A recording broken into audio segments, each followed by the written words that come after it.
Bonjour, voilà, je viens de prendre la décision, il n'y a pas 5 minutes, de vous shooter l'épisode 2 de la série Gluten.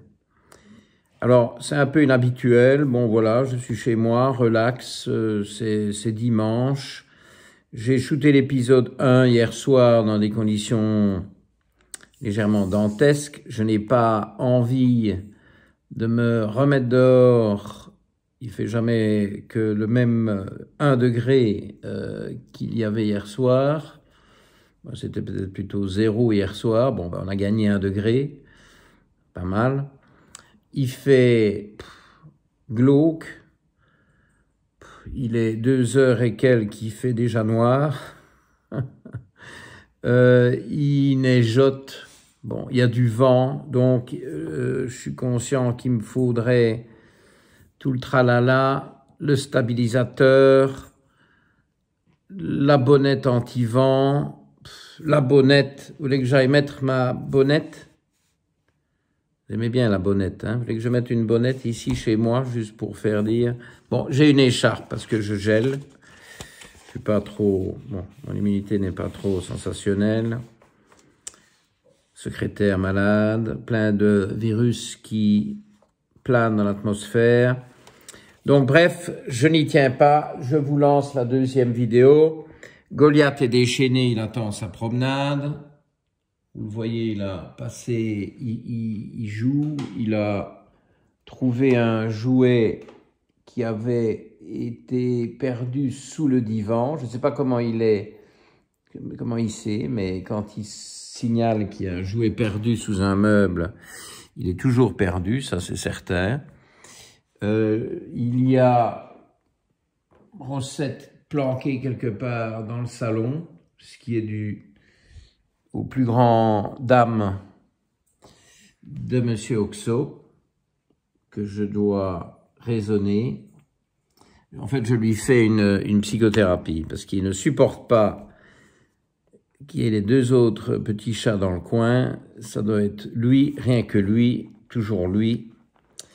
Et donc voilà, j'ai décidé de commencer une psychothérapie, j'ai commencé hier, je vais encore d'y consacrer quelques minutes, ça a l'air de fonctionner, je le prends dans mes bras, il veut pas, mais enfin il se laisse faire, puis je le remets dans son panier et ça va mieux.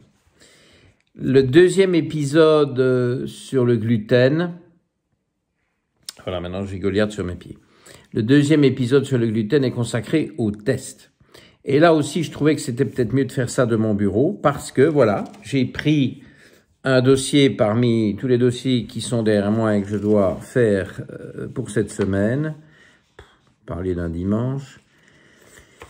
J'ai pris un dossier au hasard, j'ai caché le nom, voilà, j'ai plié le haut de la page et voilà une demande purement vierge que j'utilise. Vous savez, il a été question de ça dans les débats avec le docteur Hésimon. Lui aussi, il a des feuilles comme ça, mais qui sont pré-cochées pour des bilans de médecine fonctionnelle. Bon, celle-ci n'est pas pré-cochée. C'est vrai que j'ai quelques analyses de base pré-cochées pour un nouveau patient où je sais que je veux quand même connaître, évidemment, les globules rouges, blancs, plaquettes, les analyses métaboliques classiques, les fonctions rénales, hépatiques, tout le tralala, et un certain nombre d'hormones de base que je demande systématiquement. Et puis alors je complète pour un nouveau patient en fonction du cas. Mais ça, c'est uniquement pour un nouveau patient qui vient sans bilan, parce que s'ils viennent avec des bilans, bon ben j'utilise une feuille vierge comme ça, que je coche de 0. À partir de rien, je coche analyse par analyse. Il ne faut pas cocher les analyses qui ne servent à rien. Il faut toujours pouvoir, le médecin fonctionnel, pour être crédible, doit toujours pouvoir justifier chaque analyse qu'il demande, une par une. Pourquoi est-ce que vous avez testé ça? Parce que. Et voilà le résultat, et voilà ce que j'en fais. Il est bon, il n'est pas bon, il est suboptimal, ça appelle telle mesure, mesure alimentaire ou complément alimentaire. changement alimentaire ou complément alimentaire. C'est comme ça que ça va. Si on ne peut pas justifier d'une analyse, je regrette, il ne faut pas la faire. Sinon, c'est pas crédible, ce n'est pas éthique, c'est de la mauvaise pratique. D'où l'importance, évidemment, d'avoir des penses bêtes, mais de cocher en fonction. Alors aujourd'hui, ce qui nous intéresse, ce sont tous les tests concernant les problèmes liés au gluten. Dans l'épisode précédent, je vous ai déjà parlé j'ai évoqué un petit peu les tests. Je vous ai dit qu'il y avait des tests qui suggéraient une sérologie cœliaque positive et donc on était peut-être dans le cadre d'une maladie cœliaque. Auquel cas, idéalement, il faut confirmer ça avec peut-être un test génétique que j'ai mentionné hier, que j'ai mentionné hier, mais vous n'allez pas entendre ça 2 jours consécutifs, mais bien 2 vendredis consécutifs, donc on va dire la semaine dernière pour vous, c'est-à-dire des allèles HLA, DQ2, DQ8. Il suffit qu'un des deux soit positif pour avoir cette susceptibilité génétique à la maladie cœliaque, ce qui est loin d'être une preuve de maladie cœliaque, puisque 40% de la population est DQ2 ou DQ8. Mais si vous n'êtes ni DQ2 ni DQ8, en principe, ce n'est pas une maladie cœliaque. Bon, en principe. Alors, je signale quand même, parce que ça m'a rendu perplexe au départ, puis j'ai enquêté et c'est normal, certains sujets sont et DQ2 et DQ8. Bon, alors ça c'est de la génétique, ne me demandez pas trop, moi les allèles HLA, bon, ça me dépasse un peu, je ne me prends pas pour un généticien, je fais de la génomique, là on est plus dans la génétique, mais évidemment c'est une analyse qu'on peut demander dans le cadre d'une confirmation ou d'une affirmation de maladie cœliaque. Bon, ceci dit, parfois c'est un petit peu oisif que d'aller trop loin dans cette démarche parce que si vous avez des marqueurs, et on va y venir, qui sont très péjoratifs dans le sens d'une... Ah, voilà, recette. Ah, vite. Recette. Oh, voilà. Recette qui s'éloigne, j'espère que vous la voyez, qui a été mangée et qui va, j'espère, discrètement s'éloigner, parce que sinon vous allez assister à des tensions oxiennes de la part d'Oxo. Oxien, c'est un nouvel adjectif, oxien, oxienne, et au pluriel, oxien avec S. Voilà, vous entendez la trappe, ça c'est Rosette qui va aller se promener à l'extérieur, et donc la paix va régner dans le ménage. Donc, ces tests pourraient aussi montrer une forte hypersensibilité au gluten, qu'on appelle parfois une intolérance, pour bien montrer qu'on n'est pas dans le cadre d'une grosse allergie de type maladie cœliaque, mais le mot intolérance n'est pas approprié parce qu'il s'agit bien d'une forme d'allergie. Dans les formes d'allergie, on va dire mineures, on parle plutôt d'hypersensibilité. Ou de sensibilité. Je pense que dans l'épisode 1, il faut dire que mon cerveau était un peu congelé, je vous ai parlé de non-celiac gluten hypersensitivity. Bon, je me demande si je ne me suis pas avancé dans NCGH. Alors voilà, bon, je suis devant mon écran, je Google allègrement. Bon, c'était un petit peu à côté de la plaque.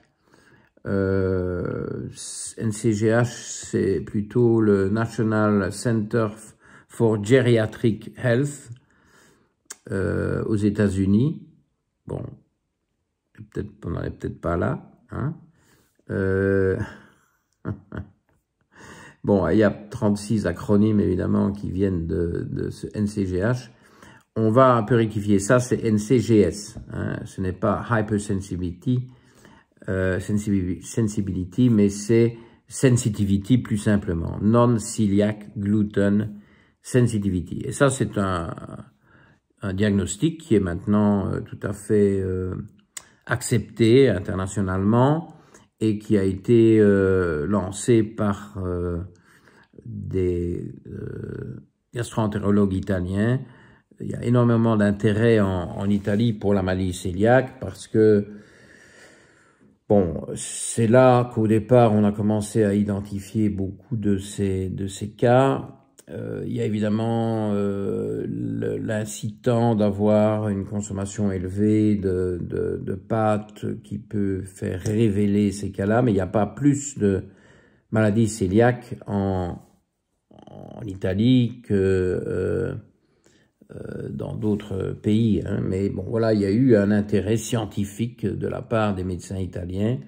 Et d'ailleurs, Alessio Fasano, qui est le pape de je vais dire, de l'hyperperméabilité intestinale, et comme je vous l'ai dit dans l'épisode 1, a compris que la gliadine jouait un rôle déterminant dans l'augmentation de la perméabilité intestinale, ce qui lie évidemment le gluten à cette problématique. Mais il a été plus loin puisque il a publié sur le peptide 33-mer, qui est le moteur pathophysiologique de la maladie cœliaque. Donc, bon, ben, comme son nom l'indique, il est également d'origine italienne. Bon, il est américain, mais bien entendu de famille immigrante italienne.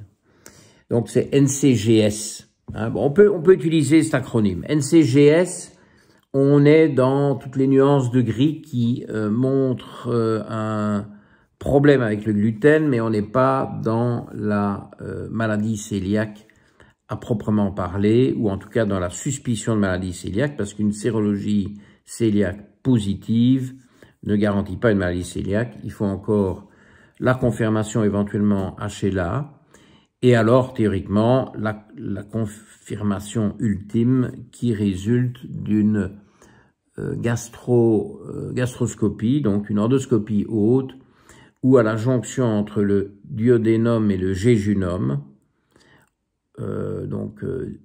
jonction duodéno-jéjunale, où on examine, on fait un prélèvement, on fait plusieurs prélèvements en fait, et on examine au microscope pour voir si les villosités, donc les doigts de gants qui normalement ressortent de cette muqueuse intestinale qui est très plissée, s'ils sont rabotés ou voire disparus. Et ça, ce sont les différents cas de gravité.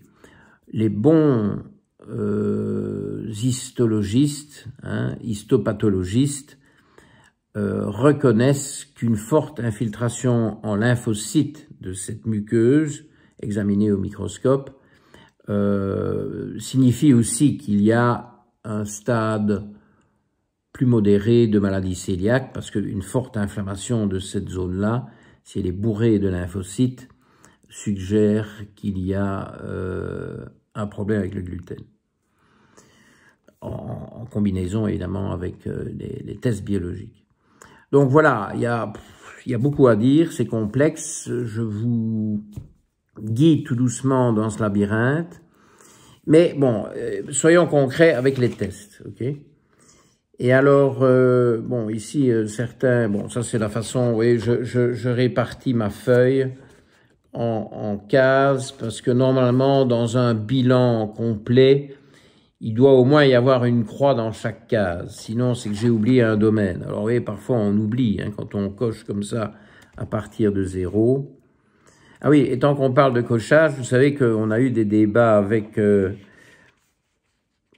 mon collègue le docteur Résimond pour savoir ce qu'il était important de cocher assez systématiquement dans les bilans de médecine fonctionnelle.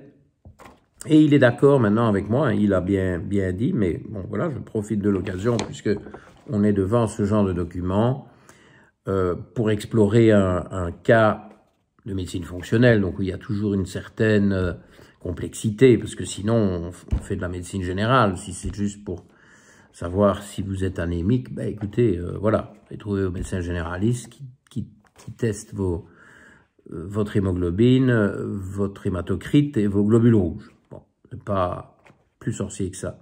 si vous voulez avoir une vue générale d'un patient, il convient effectivement de cocher l'hémoglobine A1C, HbA1c, et pas seulement l'index HOMA. Bien entendu, moi je demande systématiquement, au lieu de l'index HOMA, la glycémie à jeun et l'insuline à jeun, qui sont là, il y a une case avec ça, et dans cette case, il n'y a pas l'index HOMA. Mais il y a bien l'HbA1c. Vous remarquerez aussi dans une autre case, dans les hormones, que, comme par hasard, je mets la pregnénolone en premier lieu dans toutes mes petites analyses hormonales à cocher. Et je crois que là aussi, Stéphane admet que c'est quand même intéressant de doser la pregnénolone. Il ne le faisait plus parce qu'il ne voyait pas une bonne évolution, mais on s'en est expliqué dans notre dernier débat. Et si vous n'êtes pas au courant, je vous incite d'aller voir les 2 vidéos consacrées à notre deuxième débat. Deuxième, c'est le débat Mouton-Résimon, parce que c'est lui qui est venu avec le thème. Et le premier, c'est le débat Résimon-Mouton, parce que là, c'est moi qui suis venu avec le thème. Et donc, ce sont des débats équilibrés, quoi qu'on en ait dit au départ, où j'ai reçu évidemment encore une bordée de critiques, comme quoi je ne lui laissais pas la parole. Eh bien, ceux qui ont dit ça sont invités à voir le deuxième débat, où il a la parole, parce que ce sont des sujets qu'il a amenés très bien, qu'il connaît bien, et évidemment, il faut le laisser parler. C'était un petit peu l'inverse sur le premier débat. Je suis désolé, c'est comme ça. Et on est déjà en train de discuter depuis ce matin. J'ai fait une proposition pour un troisième débat. J'ai fait une proposition de thème. Nous verrons ce qu'il en pense. Et pour le moment, évidemment, ça reste confidentiel. Bon, revenons à notre test de Alice Celiac, parce que finalement, je vais tomber à court de temps pour en parler. Et là, c'est ce bloc ici, en plein milieu, très important. Bon, c'est toujours un peu flou hein, quand je vous montre ça comme ça. Et en plus, si vous voulez, il y a là-dedans deux tests qui viennent dans ce bloc-là, parce qu'il faut bien mettre ça quelque part, mais qui n'ont strictement rien à voir. C'est un dosage d'IgE qui sont des marqueurs plutôt d'allergie respiratoire hein, ou d'anaphylaxie. Donc bon, les IgE, ça n'a rien à voir avec la maladie cœliaque, mais bon, c'est dans ce bloc-là, j'ai un peu rien. Et dans ce bloc-là, j'ai aussi mis le dosage de la DAO, donc de l'enzyme qui métabolise l'histamine, la diaminoxydase, bon, qui n'a rien à voir non plus avec la maladie cœliaque. Bon, je viens de vous effacer ces 2 analyses-là. On se retrouve avec un bloc, et c'est ça que je trouve c'est bien d'avoir fait ceci de manière plus technique ici au bureau, avec un bloc où il nous reste 3, 6, 8 analyses. Elles ont toute leur importance. Les 3 analyses fondamentales pour détecter une maladie cœliaque, voire dans des valeurs en dessous du seuil, mais qui sont quand même suspectes parce que trop hautes par rapport à ce que la moyenne de la population montre, sont toutes les 3 des dosages d'immunoglobuline A, donc c'est pas E, c'est l'anaphylaxie, ce sont les allergies respiratoires, c'est les allergies au pollen, les allergies aux acariens, les allergies aux poils d'animaux, je ne souffre pas, hein, heureusement, etc. Ça c'est IgE. Et alors, il y a les IgG, dont je me sers abondamment. Regardez, il y a tout un bloc IgG ici en bas. IgG, oui, un grand IgG. Parce que je trouve très important, pour la gestion en médecine fonctionnelle, d'identifier si un patient a une réaction vis-à-vis d'un aliment qu'il mange de manière répétitive. Bon, si c'est quelque chose qu'il mange 2 fois par an, ça m'intéresse pas. Mais si ce sont des choses qu'il mange 2 fois par semaine, voire 2 fois par jour, bon là, je veux savoir si ça ne va pas poser problème, parce que pour guérir des intestins qui sont soumis 2 fois par jour à un aliment qui ne leur convient pas, qui génère beaucoup d'IgG, ça va pas fonctionner. Ça ne va pas guérir, ok? Donc pour moi, c'est fondamental. Bon, ça coûte cher, je ne demande pas des grands panels, je demande ce qui me paraît indispensable. Les aliments qui reviennent très souvent, trop souvent, parfois. Les gens ne mangent pas assez varié. Donc, je ne parle pas d'IgE, je ne parle pas d'IgA, je ne parle pas d'IgE que j'ai expliqué, je viens de parler des IgG, donc je me reprends, je parle d'IgA, immunoglobuline A. Il y en a 3, sont là, je vous les lis. IgA anti-gliadine, gliadine déamidée, pour être précis. Mais bon, gliadine, vous pouvez demander IgA anti-gliadine, ce sera analysé pareil. Donc, IgA anti-gliadine, le plus important des 3, parce que c'est celui qui répond le mieux et qui va donner ces nuances de gris. De tout à fait normal, dans mon labo habituel, bon, il faut faire sa propre plage de référence dans mon labo habituel, moins de 1, banal, très bien, pas de problème. 1 à 2, bon, s'il n'y a pas de plainte, on garde un œil là-dessus. S'il y a des plaintes, je commence déjà à virer le gluten. Au-dessus de 2, bye bye. Et a fortiori, 3, 4, bon, 5. 7, c'est le seuil pour que ce soit vu comme une maladie cœliaque potentielle. Donc, c'est une sérologie cœliaque positive au-dessus de 7 pour les IgA anti-gliadine. Mais ce n'est pas la seule IgA qu'on demande. On peut aussi demander les IgA anti-endomysium, qui répondent parfois positives, alors que les autres pas, parce que c'est ça le problème. Et alors, le plus classique, mais qui est plus récent, qui est plus académique, si vous voulez, qui est plus crédible par les gastro-entérologues, qui peut-être est plus significatif, je veux bien l'admettre, d'une maladie cœliaque véritable, quand on est au-dessus du seuil, ce sont les IgA antitransglutaminase tissulaire. Antitransglutaminase tissulaire. Donc voilà avec la glutamine. Vous savez qu'il y a beaucoup de glutamine dans ces gliadines. Et donc, ça tourne toujours autour de cette affaire-là. Beaucoup de glutamine et beaucoup de proline. J'en ai parlé. Et donc voilà, vous avez vos 3 IgA. Il est tout à fait légitime de faire les 3. Bon, si il faut faire des économies, ben, on fait les IgA antigliadine qui sont les plus utiles sur le plan clinique. Et puis si c'est pas normal, si c'est suspect, alors on peut aller chercher les autres pour compléter. Et on est parti dans un diagnostic plus affiné pour savoir s'il s'agit de maladie cœliaque ou pas. Mais si on a des IgA antigliadine suspectes, on est déjà dans le domaine de ce qui est toujours là sur mon écran, Non-Celiac Gluten Sensitivity, NCGS, et page.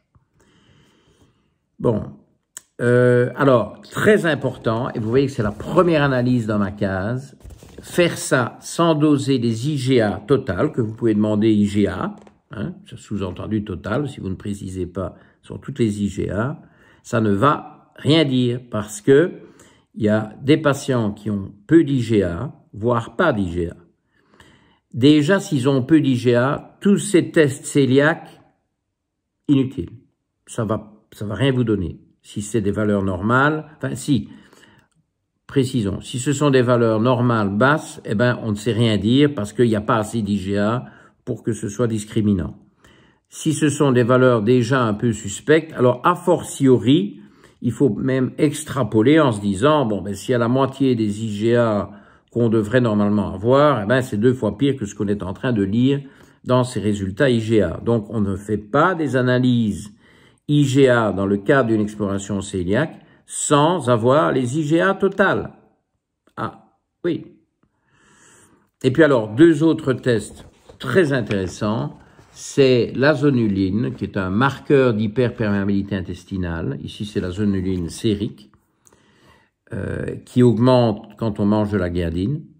Mais bon, ici, ça augmente instantanément. Mais voilà, manger de la gliadine la veille au soir, vous n'allez pas avoir une augmentation de zonuline. Hein. L'azonuline, c'est un marqueur d'une pathologie de la muqueuse intestinale qui serait trop perméable. Et puis alors, moi, chose que j'adore, que je fais énormément, c'est le LPS-BP, lipopolysaccharide, LPS, lipopolysaccharide, qui est donc une endotoxine sécrétée par les bactéries gram-négatives, -BP, donc c'est la binding protein qui transporte les lipopolysaccharides.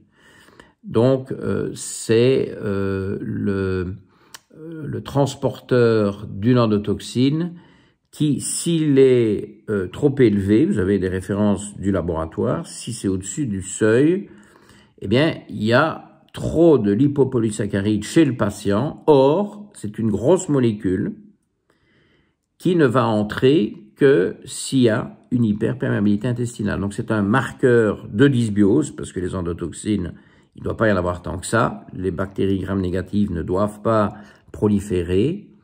Et par-dessus le marché, s'il y a du LPS dans le sang, eh ben, il a dû passer en excès. Il y a toujours un peu des petites fuites, ça c'est normal, mais s'il y a un excès d'LPS, eh bien, très simplement, il y a leaky gut. Parce que, voilà, c'est la signature, ça ne pourrait pas se trouver là autrement. Donc ça, c'est une analyse très intéressante. Et finalement, bon, si on veut faire qu'une analyse pour explorer le leaky gut, on peut faire celle-là. Il est aussi un fait que si tous les aliments que j'ai été testés dans mes IgG, vous voyez ici j'en ai une trentaine qui sont à cocher, mais j'ai aussi des cases vides hein, pour cocher des, vous voyez, au cas par cas. Si les IgG que vous testez, mettons que vous en avez testé 10 et qu'elles sont toutes un peu hautes, borderline, au-dessus des normes, voire très hautes, bon, c'est un leaky gut aussi, on ne peut pas réagir à tout.